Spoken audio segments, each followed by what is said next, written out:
이때에 마리아가 일어나 빨리 산중에 가서 유대 한 동네에 이르러 사가랴의 집에 들어가 엘리사벳에게 문안하니 엘리사벳이 마리아의 문안함을 들으매 아이가 복중에서 뛰노는지라. 엘리사벳이 성령의 충만함을 입어 큰 소리로 불러가로되 여자 중에 내가 복이 있으며 내 태중의 아이도 복이 있도다. 내 주의 모친이 내게 나오니 이 어찌 된 일인고. 보라, 내 문안하는 소리가 내 귀에 들릴 때에 아이가 내 복중에서 기쁨으로 뛰놀았도다. 믿은 여자에게 복이 있도다. 주께서 그에게 하신 말씀이 반드시 이루리라. 아멘. 성탄 계절에 기도하면서 금년 성탄은 좀 성탄의 진정한 의미를 똑바로 한번 새겨봤으면 좋겠다. 저 자신에게 그런 물음을 물으면서 우리 온 교우들이 참 왜 성탄이 있었는가, 이 성탄의 진정한 의미, 연말을 보내면서 너무 우리가 분주하게 들떠서 세상으로 향하는 우리의 마음이 뭔가는 잘못되어 있지 않는가, 이런 생각을 하면서 우리 성탄절의 진정한 의미를 확인하는 그런 시간들이 되었으면 좋겠다 생각해서 오늘과 다음 주일 성탄절에 말씀을 드리려고 합니다. 우리가 인생을 살아가면서 그 만남이라고 하는 것은 대단히 귀중하다고 봅니다. 내가 누구를 만나느냐, 또 어떤 만남 속에서 내 인생의 행복과 불행을 느낄 수 있는가, 이런 등등은 우리가 인생을 살아오면서 참으로 중요하게 느껴집니다. 오늘 이 누가복음 1장에 보면은, 오늘 읽지 않았습니다만 그 앞부분 26절부터 38절은 마리아가 예수님을 낳게 되리라고 하는 천사의 예고를 듣는 그런 이야기가 기록이 됩니다. 처녀의 몸으로 예수님을 낳게 될 것이다.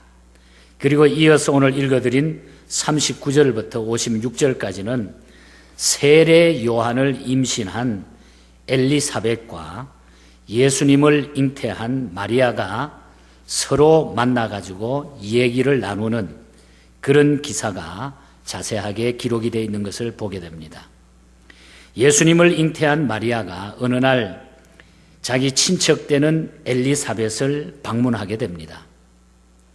이미 엘리사벳도 임신 중에 있었던 그런 여성이었습니다. 놀라운 것은 마리아의 문안을 받은 이 엘리사벳 복중에 있는 아이가 뛰어놀았다 하는 그런 얘기가 오늘 아주 놀랍게 소개되고 있는 것을 우리가 놓치기 쉬운 그런 말씀 가운데 하나로 기록이 되어 있는 것을 보게 됩니다. 주님의 성탄을 생각하면서 이 말씀이 우리에게 주시는 교훈이 무엇일까? 중요한 말씀을 몇 가지 생각해 보려고 합니다. 저는 이 말씀 속에 세 가지를 간단하게 말씀을 드리고 싶습니다. 첫 번째로는 태아가 알고 있었다고 하는 그런 말씀입니다. 태아가 알고 있었다. 엘리사벳과 이 마리아는 친척입니다. 그래서 평소 잘 알고 교제했던 그런 여성들입니다. 그러나 복중에 있는 세례 요한이 마리아의 문안을 받는 순간 뱃속에서 뛰어놀았다고 하는 것은 정말로 신비한 일이 아닐 수가 없다는 얘기입니다. 정신과 의사였던 그 토마스 번이라고 하는 분이 쓴 태아는 알고 있다라는 책이 있습니다. 아마 이 중에 많이들 읽어보신 줄 압니다. 태아는 알고 있다. 태아는 보고 듣고 느끼고 어머니의 사고나 감정을 알아차리고 임신 6개월부터 적극적으로 정신활동을 하는 어엿한 인격체라. 그 책에 보면은 분명히 6개월이 된 아이에게는 인격체가 형성이 돼 있다. 그런 얘기를 합니다. 이분은 6년 동안 연구하고 또 전 세계를 돌아다니면서 많은 자료를 수집하고 수백 명의 임산부들을 직접 만나가지고 진료하기도 하고 면담하기도 해서 얻은 결론을 책으로 펴낸 내용이 바로 태아는 알고 있다 하는 그 책입니다. 어머니가 기분이 좋으면은 태아는 춤을 추고 어머니가 기분이 나쁘면 태아는 태동을 중단해버린다고 하는 그런 얘기입니다. 고상한 아름다운 음악을 들려주면은 그 태아가 뱃속에서 아주 예쁘게 움직이고 또 랩이나 헤비메탈 같은 아주 정신없는 이런 음악을 들려주게 되면 태아가 발길질을 뱃속에서 하게 된다는 얘기죠. 그리고 사랑한다고 말을 걸면은 아주 행복하고 저주하는 소리를 치면 아주 그 침울한 이런 표정이 어머니에게 느껴진다고 하는 그런 말씀입니다. 말씀드린 적이 있습니다마는 일본 사람 가운데 에모토 마사루라고 하는 사람이 물 실험을 통해 가지고 입증한 얘기를 들려드린 적이 있습니다. 물을 이 컵에다가 담아놓고서 이 물을 향해서 야, 너 고맙다, 정말 사랑한다, 이렇게 암시를 걸면은 이 물이 춤을 춘다 그랬어요. 그 결정체가 춤을 추면서 나타납니다. 그리고 이 물을 향해 가지고 야, 너 미워, 너 나빠, 너는 아주 썩을 놈이야, 뭐 이렇게 암시를 하게 되면 물이 침울해 한다고 하는, 썩은 물로 변해간다는 그런 얘기입니다. 물은 생명이 없지만은 인간은 생명체입니다. 영을 가진 존재가 우리 사람입니다. 이미 잉태되는 순간부터 외부의 변화나 조건에 반응하는 것은 당연한 일이라고 우리는 믿어지는 것입니다. 하나님이 그렇게 우리 인간을 만드셨기 때문입니다. 오래전 얘기입니다마는 월남전이 한창일 때에 거기에 참전한 미국 병사들의 아내들을 대상으로 실시한 조사 보고서가 아직까지 우리에게 큰 교훈을 주고 있습니다. 매일 매시마다 월남전쟁 뉴스가 TV 화면에 나타나는 그 모습을 바라보면서 월남전에 참여하고 있는 그 군인들의 아내 되는 임신 중인 아내들이 초조하게 하루하루를 보냅니다. 혹시 우리 남편이 전쟁하다가 죽지는 않을까? 무슨 일이 생기지 않을까? 조마조마한 마음으로 뱃속에 아이를 넣고 하루하루를 불안하게 보냅니다. 그때 태어난, 그 후에 세월이 흘러서 태어난 그 아이들의 대부분은 정서불안이라든지 심신장애라든지 사회 부적응으로 시달리고 있다고 하는 것이 세월이 지난 후에 나타나는 그분들의 삶 속에 맺어졌던 일들입니다. 그래서 정부에서는 거기에 대한 보상을 해주고 있다고 하는 그런 얘기입니다. 어머니의 불안한 감정과 정서가 태아에게 그대로 전달됐기 때문인 것입니다. 세례 요한은 태중에서 자기 집에 찾아온 마리아가 누구며 그의 복중의 아이가 누구인가를 알고 있었던 거예요. 세례 요한이 마리아의 뱃속에 누가 있는지를 알았다는 얘기죠. 불과 6개월 만에. 그런 면에서 태교의 중요성을 우리가 확인해야 됩니다. 먹는 것, 입는 것, 마시는 것, 말하는 것 하나하나가 태아에게 직접 영향을 준다는 것을 주목해야 돼요. 우리 예수님과 세례 요한의 이 만남은 태아에서부터 만나졌다는 것. 태아는 알고 있다. 생명체이기 때문에 알고 있다 하는 것을 우리가 먼저 오늘 이 말씀 속에 첫 번째로 기억해야 될 말씀입니다. 두 번째 이야기는 기뻐 뛰어놀았다고 하는 이야기입니다. 41절 말씀에 보면 아이가 복중에서 뛰어노는지라 그랬어요. 건강한 태아는 태동하기 마련입니다. 그러나 세례 요한의 경우는 44절 말씀대로 보라, 내 문안하는 소리가 내 귀에 들릴 때에 아이가 내 복중에서 기쁨으로 뛰어놀았다. 마리아가 문안하는 그 소리를 귀에 듣고부터 기쁨으로 세례 요한이 뛰어놀았다 이렇게 말하고 있어요. 사람이 사람을 만날 때에 반응하는 태도가 여러 가지 있습니다만은 한 4가지만 표현해 보면은 아마 이런 태도가 있는 줄 압니다. 첫 번째는 덤덤한 태도예요. 사람이 우리가 만날 때 전혀 감정 표현이 없는 이런 모습이죠. 이런 경우를 가지고 우리가 우리말로 말하면 소사람 보듯 한다 뭐 이런 얘기를 우리가 하죠. 덤덤한 표정으로. 그리고 두 번째로는 아주 절제된 반색을 하면서 만나는 경우가 대하는 경우가 있습니다. 자기의 감정을 최대한 절제하면서 반응해요. 속으로는 안 그러면서도 겉으로는 안 그렇지 하면서 기뻐도 기뻐하지 않고 기쁘지 않는 척하고 싫어도 싫은 표정을 감추고 사람을 만나는 아주 절제된 반색으로 사람을 대할 때가 있죠. 우리도 뭐 그런 경험이 다 있을 것입니다. 그리고 세 번째로는 아주 기분 나쁜 반응입니다. 뭐 만나기 싫다거나 억지로 꼭 만나야 되기는 되고 할 때에 우리가 만나가지고 얼굴을 찡그리고 눈살을 찌푸리고 못 볼 것을 못 본 것처럼 아주 반응을 하는 신경질적인 이런 기분 나쁜 반응이 있죠. 그리고 네 번째로는 기뻐하는 태도입니다. 막 만나가지고 소리를 지르고 소를 맞잡고 누가 보거나 말거나 막 껑충껑충 튀고 좋아가지고 안고 막 너무너무 좋아가지고 기뻐하는 이런 태도가 있죠. 오늘 41절에 보면은 복중에서 뛰어노는지라 그랬어요. 그리고 44절에 보면은 기쁨으로 뛰어놀았다 그랬어요. 기쁨으로 뛰어놀았다. 세례 요한은 복중에서부터 예수님의 만남을 인해 가지고 막 기쁘게 뛰어놀았다는 얘기. 복중에서, 뱃속에서. 누구를 만나느냐에 따라 가지고 성공과 실패, 행복과 불행이 결정이 됩니다. 사람 잘못 만나 가지고 손해보고 상처받고 인생을 망친 사람도 있죠. 그런가 하면 사람 잘 만나 가지고 성공하고 출세하고 행복을 찾은 사람들도 많이 있습니다.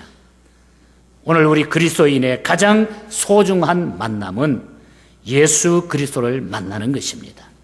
여러분 그렇게 믿으십니까? 오늘 우리가 가장 소중한 우리 인생의 만남은 예수 그리스도를 만나는 거예요. 예수님 만나면 모두가 다 행복해졌습니다.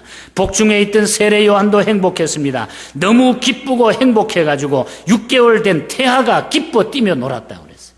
죄인이 예수님 만나면 제사함 받았습니다. 병자가 예수님 만나면 고침 받았습니다. 죽은 나사로가 예수님 만나가지고 다시 살아났고 배고픈 사람들이 예수님 만나면 배부름을 얻었던 것이 오늘 성경의 곳곳에 주님 만났던 사람들의 간증이요 우리에게 보여주는 메시지입니다.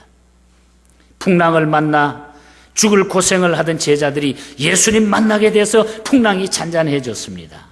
부족한 저도 예수님 만나 예수님 때문에 사람답게 살게 됐고 주의 일꾼이 됐습니다.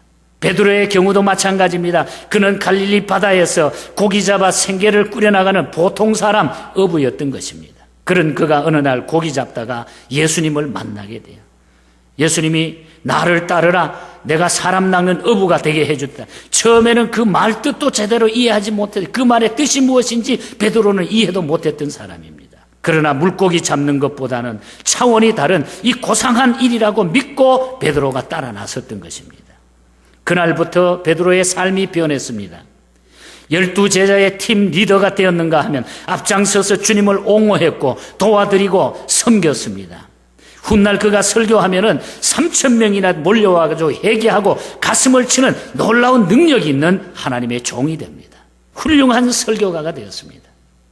베드로 전서와 베드로 후서를 성령의 감동으로 집필했는가 하며 초대교회의 지도자가 됐고 최후엔 주님을 위해서 순교의 잔을 마시는 이런 훌륭한 예수님의 제자가 된 것입니다. 우리의 믿음의 최고의 선배가 된 것입니다. 중요한 점은 예수님을 만난 대부분의 이 사람들은 자신들이 찾아가서 만난 것이 아니라는 얘기예요. 마찬가지입니다. 오늘 저와 여러분들도 예수님이 직접 찾아오셔서 만나주셨다고 하는 얘기예요. 모든 사람들은 주님이 찾아와서 만나주셨다고 하는 것. 세례 요한의 경우도 예수님의 어머니 마리아가 먼저 찾아와 주셨고 베드로도 예수님이 찾아와 주셨고 나사로도 예수님이 찾아와서 살려주셨고 바울도 예수님이 먼저 찾아와서 만나주셨던 것입니다.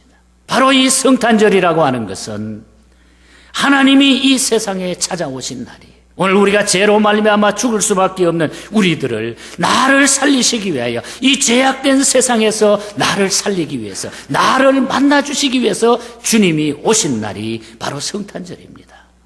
어찌 이 성탄절이 그냥 지나칠 수가 있겠어요? 어찌 우리가 세상으로 그냥 내버리고 그냥 우리가 엔조이하면서 보내야 될 그런 일일까요? 죽을 수밖에 없는 나를, 죄인된 나를 만나기 위하여 찾아오신 주님. 사람은 하나님을 찾아갈 수도 만날 수도 없습니다. 그렇기 때문에 하나님이 직접 우리를 만나주시기 위해서 인간의 몸으로 우리 땅에, 이 땅에 오신 것입니다. 그것이 주님의 성탄입니다. 그 당시 사람들은 기뻐하지도 뛰놀지도 않았어요. 이 주님이 세상에 오셨건만 그 주님을 향해서 기쁨도 없었고 그 주님을 향해 뛰놀지도 않았습니다. 요한복음 1장 5절에 보면 뭐라고 말합니까? 빛이 어두움에 빛이 돼 어두움이 깨닫지 못하더라. 빛으로 오신 주님을 이 세상 어두움이 알아보지 못했다고 그랬어요. 요한복음 1장 11절에도 보면 자기 땅에 오매 자기 백성이 영접지 아니했더라. 주님이 구원하러 오셨는데도 불구하고 많은 사람들은 그 주님을 알아보지 못했다. 영접하지 못했다고 그랬습니다. 이 땅에 오신 예수님, 나를 위해 오신 예수님, 우리가 이분을 영접하고 기뻐하는 성탄절, 마음 열고 이 예수님을 영접하는, 이 예수님과 다시 교제하는, 이 예수님의 사랑을 다시 회복하는 이런 기쁨이 넘치는 성탄절이 될 수 있기를 주님 이름으로 간절히 축복합니다. 이 세례 요한은 6개월밖에 되지 않았는데 뱃속에서 너무나 기쁨이 넘쳐서 성경 원문을 보면 거기에 대해서 아주 정확하게 설명을 해줘요. 주님 만난다고 하는 것, 인간이 주님 만난다고 하는 것, 이 만남이라고 하는 것이 얼마나 중요한가. 이 만남이 다시 오늘 이 시대에, 오늘 이 시간에 저와 여러분이 주님 만나는 그런 회복이 되기를 간절히 축복합니다. 마지막 세 번째로는 믿은 여자에게 복이 있다고 하는 말씀입니다. 믿은 여자에게 복이 있도다 그랬어요. 믿지 못하면 아무 소용이 없다는 얘기. 45절 말씀에 보면은 믿은 여자에게 복이 있도다. 주께서 그에게 하신 말씀이 반드시 이루리라. 믿은 것에 대한 축복입니다. 믿음의 문제. 오늘 우리가 아무리 우리의 마음에 다짐하고 다짐해도 오늘 이 사실을 우리가 믿지 않는 자에게는 아무 소용이 없는 거예요. 아무 소용이 없는, 믿는 자에게 축복이 된다는 얘기. 엘리사벳이 마리아를 축복한 구절이긴 합니다만은 믿는 사람은 다 복이 있다 하는 그런 메시지입니다. 믿을 수 있는 것을 믿는 것은 복입니다. 그러나 믿기 어려운 것을 믿는 것은 더 큰 축복이에요, 여러분. 얼마 전에 서울대학교 의대 신경정신과 신민섭 교수님이 어떤 곳에 기고한 글을, 짧은 글 하나를 제가 읽은 적이 있어요. 이번에 글 제목이 드라마 같은 삶이라, 드라마 같은 삶이라 이렇게 제목을 붙이고 아주 재미있는, 저는 생전에 처음 들어보는 그런 정신과 의사가 말한 것을 제가 읽고 상당히 관심을 갖고 읽어보니까 맞는 거구나 이렇게 생각해서 잠깐 이야기를 해보려고 합니다. 이분이 드라마 같은 삶이라고 하는 글 속에 보면은 드라마 속의 주인공처럼 스포트라이트를 받고 싶고 또 순정 영화라든지 드라마의 주인공처럼 사랑받는 환상에 빠져가지고 아주 극적인 감정을 보이면서 혹은 또 거절당하고 또 애정을 잃을까봐 전전긍긍하고 불안해하는 행위. 그러니까 어떻게 하면 인기를 잃어버리고 어떻게 하면 인기를 유지할까? 거기에 대해 가지고 거절당할까봐 혹은 내가 다른 사람에게 밀릴까봐 전전긍긍하면서 살아가는, 불안을 느끼고 살아가는 그 행위를 가지고 이분은 연극성 성격 장애라 이렇게 표현을 했어요. 연극성 성격 장애라. 저는 이 글을 읽기 전에 이 말을 도통 몰라요. 처음 듣는 얘기가 됐습니다.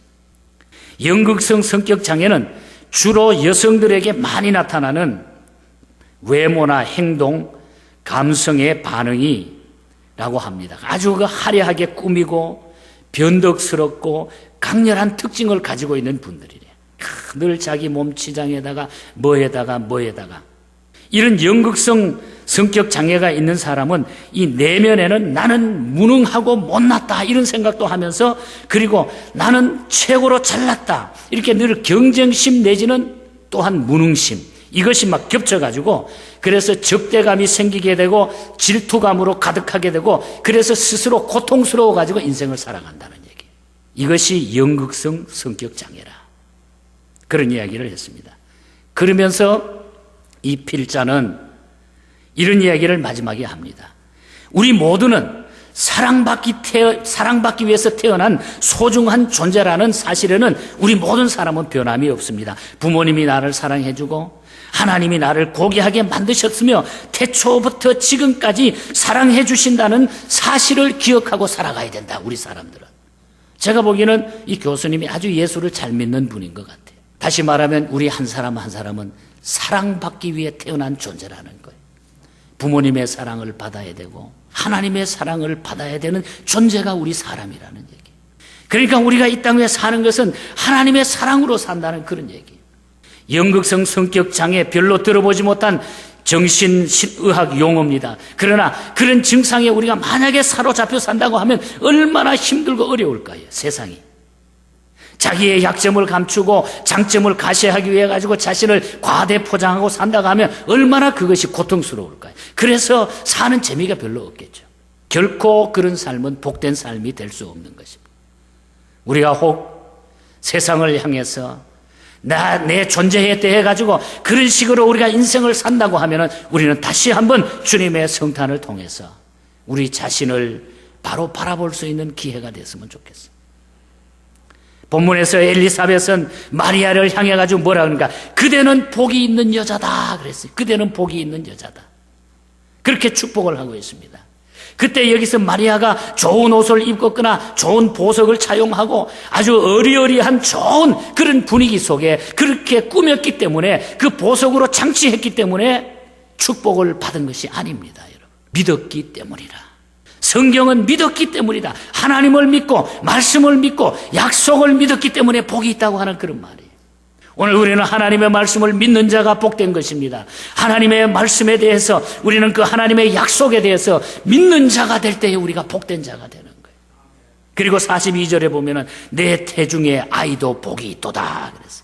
마리아가 복되고 엘리사벳이 복된 뿐만 아니라 그 태중에 있는 아이가 복되도다. 부모가 복을 받으면 자녀가 복을 누리게 됩니다. 교회가 복을 받으면 교인도 복을 받게 됩니다. 어머니도 태아도 복이 있다고 하는 축복을 여기에 우리가 주목해야 돼요. 내가 복 받으면 모든 사람이 복을 받게 된다고 하는 거예요. 우리가 이 세계적으로 볼 때에 이 복지국가라고 하는 국가들이 한때 잘 나갔잖아요. 제가 지난번에 그리스를 다녀왔을 때 그 그리스 나라가 정말 세계적으로 복지가 가장 잘 돼 있는 그런 나라죠. 그러니까 일주일에 그 일하는 시간이 몇 시간이 안 돼요. 어떤 날은 2시간, 4시간 일하고 그리고 사회복지는 잘 돼 있어요. 다 해줍니다. 다. 그러다가 보니까 일은 안 하고 먹고 놀다가 보니까 나라의 재정이 자꾸 축이 나니까 없어지니까 이제는 옛날에 세금에 몇 배를 해가지고 세금을 내도록 막 정부에서 만드니까 이 국민들이 막 일어나는 거예요. 데몬스트레이션이 일어나고 막 사회 혼란이 일어나고 이제 이 그리스가 어떤 재정적인 위기에 봉착하게 되는 이런 모습들. 일본도 마찬가지, 스위스도, 스웨덴도, 우리가 살고 있는 이 미국도 마찬가지입니다. 매년 긴급히 복지 예산을 줄이지 않으면 안 되는 이런 입장이 돼가 세계적으로 다 이렇게 돼가고 있는 거예요. 미국 경제도 변동 때문에, 경제 변동 때문에 몸살을 앓고 있는 이런 모습을 보게 됩니다. 무슨 얘기입니까? 오늘 이 땅에는 가장 행복한 나라가 없다는 얘기예요. 이 지구촌에는. 어디 가도 가장 행복한 것이 없다는 얘기예요.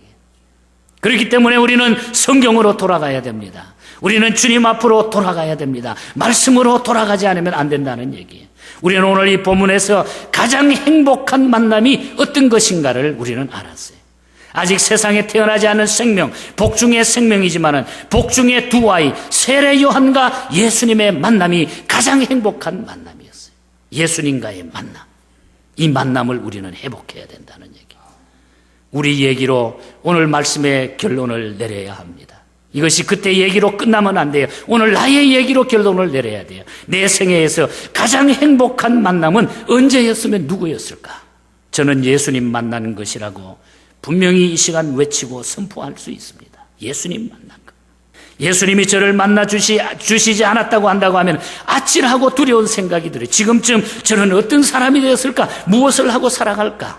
생각하면 끔찍하기도 합니다. 나를 만나주신 주님, 여러분을 만나주신 주님, 그분이 이 땅에 오신 날이 바로 성탄입니다. 이 땅에 오신 그 주님을 이제 우리는 찬양하는 삶을 살아야 돼요. 지금 입을 열어가지고 그 주님을 우리가 마음껏 찬양할 수 있었으면 좋겠어요. 마음을 열어 그분을 영접했으면 좋겠어요. 시편 47편 6절에 보면은 제가 오늘 예배를 시작하면서 그 말씀을 읽었습니다. 찬양하라, 하나님을 찬양하라, 찬양하라, 우리 왕을 찬양하라. 이제 우리는 그 주님 만난 것, 우리는 왕 되신 그 주님, 나의 모든 인생에 축복을 주시는 주님, 길을 열어주시는 주님, 나의 새 생명을 주신 주님, 영원한 삶을 주신 주님, 그 주님을 우리가 찬양하는 삶이 바로 성탄입니다. 찬양하라 내 영혼아, 찬양하라 내 영혼아. 내 속에 있는 것들아 다 찬양하라. 기뻐하라 내 영혼아, 기뻐하라 내 영혼아. 내 속에 있는 것들아 기뻐하라. 우리는 기쁨의 성탄, 정말 이 주님이 나와 함께 하시고 이 주님이 나에게 함께 하셔서 영원토록 우리의 삶을 주장하시고 앞길을 인도하시고 영원히 나와 함께 하셔서 나에게 승리를 주신다고 하는 이 감격 속에 우리의 남은 생을 살아가시고 이 만남의 축복이 우리의 제일의 축복이 될 수 있기를 주님 이름으로 간절히 축복합니다.